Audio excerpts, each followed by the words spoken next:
From the very moment Zara was born, something about her was different. She didn't scream like most newborns. No, she let out a tiny yawn, offered a soft smirk, and drifted into sleep. The nurse who delivered her chuckled, "This one loves peace, oh. Madam, you won't stress with her at all." And she was absolutely right. As a toddler, Zara preferred naps to snacks. While other children were outside jumping rope and playing hide and seek, Zara would find a shady corner, throw a wrapper over her head, and snore like a miniature tractor. Neighbors often raised alarm. Auntie Ifoma, one woman called one day, knocking frantically, "Your daughter hasn't moved since morning, oh. Is she all right?" Ifoma, Zara's mother, simply smiled. "She's fine, my sister. Just resting." "Resting, Kay? Okay, oh, if you say so." Zara's lethargy wasn't laziness, at least not at first. But as she grew, it became a family frustration. Her mother tried everything: cold water in the morning, pepper under the nose. Even those alarm clocks that sound like fire drills. Nothing worked. Zara's gift of sleep was undefeated. In school, things were worse. Zara would nap mid-lesson, pen in hand, mouth ajar. Classmates doodled on her cheeks with markers. She didn't flinch. One day, her teacher, Mrs. Benson, had had enough. "Zara, what sort of enchantment is this? Wake up." Startled, Zara sprang to her feet. "Sorry, Ma, I was praying." "Praying with your mouth open and eyes closed?" "Yes, Ma. That's how I connect deeply with the spirit." The class erupted in laughter. But her mother wasn't laughing when she kept getting summoned to school. One evening, she sat Zara down. "My daughter, tell me the truth. Are you spiritually bound to the realm of dreams? Do you often see yourself floating?" Zara looked puzzled. "Mummy, you worry too much. Some people dance, some sing. Me, I sleep." Her mother gasped. "Ewo, my own child is a sleeping prodigy." Zara even adopted the title Nap Queen and wore it proudly. On one hot Saturday afternoon, while her mother was preparing okra soup, she overheard Zara telling her friend Nina, "Marriage will be sweet for me, oh. I'll sleep whenever I want. My husband will understand." From the kitchen, Ifoma shouted, "Which husband? One that will watch you sleep your destiny away?" Zara laughed. "Love is about peace, Mummy, not panic." But Ifoma wasn't convinced. "Marriage will humble you, Zara." "Then I'll marry a humble man," she replied, giggling. Despite her quirks, Zara was gorgeous and full of charm. That's how she caught the attention of Victor, a tall, intelligent man with a calm spirit and glasses that gave him a professor vibe. It happened one Sunday in church.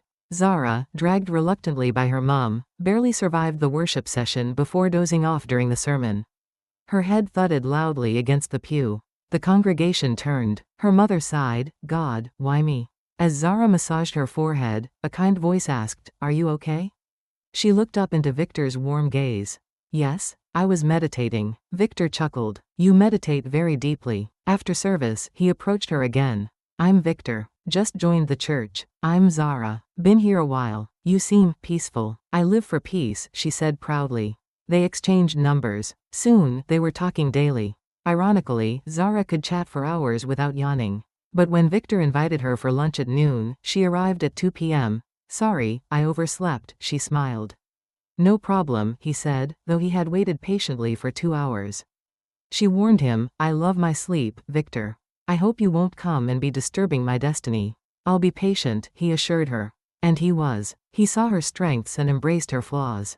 Even Zara's mother admitted, Victor must be heaven sent. Eventually, he proposed, and she joyfully accepted. Their wedding was beautiful. But before they left for their honeymoon, her mother whispered to Victor, "I hope your house has noiso, because if it's too quiet, she might never wake up again." At first, marriage was bliss. Zara tried. She cooked, cleaned, woke early, and even prayed with Victor. But after 2 weeks, the signs returned. One evening, Victor came home to smoke in the kitchen in a burnt pot. Zara simply said, "It was the onions, they made me cry, so I laid down briefly." Another time, she forgot to pick up his dry-cleaned clothes. She fell asleep watching cartoons. Once, he found her lying on the floor mid-mopping, with one hand on the mop. "Zara, what happened?" "Oh, I was cleaning, then a breeze touched me, so I slept small." Victor sighed. "Patience," he reminded himself. Then she got pregnant. That's when it got catastrophic. From the moment she found out, Zara declared, "Victor, please oh, I'm now carrying another life. I need maximum rest." She slept after breakfast, before lunch, during dinner. One day, he found her asleep in the bathroom with a toothbrush in hand.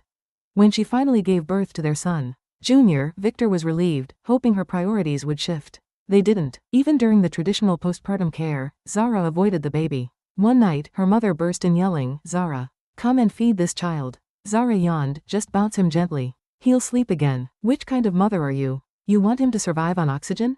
Eventually, her mother left. Victor was hopeful, but one Wednesday, she forgot boiling bathwater and slept off again. She tried chewing gum, singing cold water, nothing worked. Then came the disaster. Victor returned home to silence. Zara was snoring on the sofa. "Zara, where's the baby?" He was beside me." They searched frantically. Finally, in the kitchen, they found Junior sitting inside a bag of flour, completely white, smiling proudly, with pepper containers nearby. Victor grabbed the child just before he touched hot spices. That night, he didn't speak. He packed a bag for Zara, placed small cash and her phone on it, and told her, "Tomorrow morning, go to your mother's house. I need space." Tearfully, she begged, "Please don't separate me from my son. You're going alone. He's safer with me." Heartbroken, she returned to her mother's house. But Ifoma refused her to come back when you can stay awake for 6 hours straight. Zara was stunned. That night, she slept on a wooden bench near a roadside pub. Mosquitoes attacked her. Sleep, her old friend, betrayed her. The next morning, she saw a sign. Night security needed. No sleeping. 12-hour shift. She stared at the heavens. "Is this my punishment or my purpose?" She applied. They gave her a flashlight, whistle, and a uniform. That night, she began her battle. No chair, no nap, just willpower. She marched, sang, chewed cola nut, tied rubber bands to her wrist.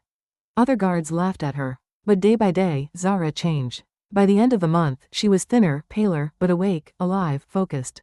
She saved money. She planned her return. 2 months later, she returned to her mother. This time, she didn't beg, she showed proof. Her security ID. "I haven't slept peacefully in 60 days, she said. "I've changed." Her mother hugged her. "You've graduated." She returned to Victor's house with baby supplies and her head bowed low. He opened the gate, shocked. "I came with proof," she said. "I've worked night shifts with no chair, no rest, no mercy. All for this moment." He handed her Junior, and she wept. "My sweet boy." Victor watched silently. Then finally, "Go and greet my mother. She's inside." Zara nearly collapsed from joy. She didn't celebrate too loudly. In the days that followed, she earned her second chance. She woke early, cleaned, prayed, and cared for Junior like never before. One evening, Victor hugged her in the kitchen. "I'm proud of you, Zara. Thank you for giving me another chance." "No," he said, "you earned it." That night, she slept. Not because she was lazy, but because she had fought, failed, risen, and won. And the spirit of sleep? It quietly packed its bags and left her soul for good. If you find this story interesting, please subscribe for more.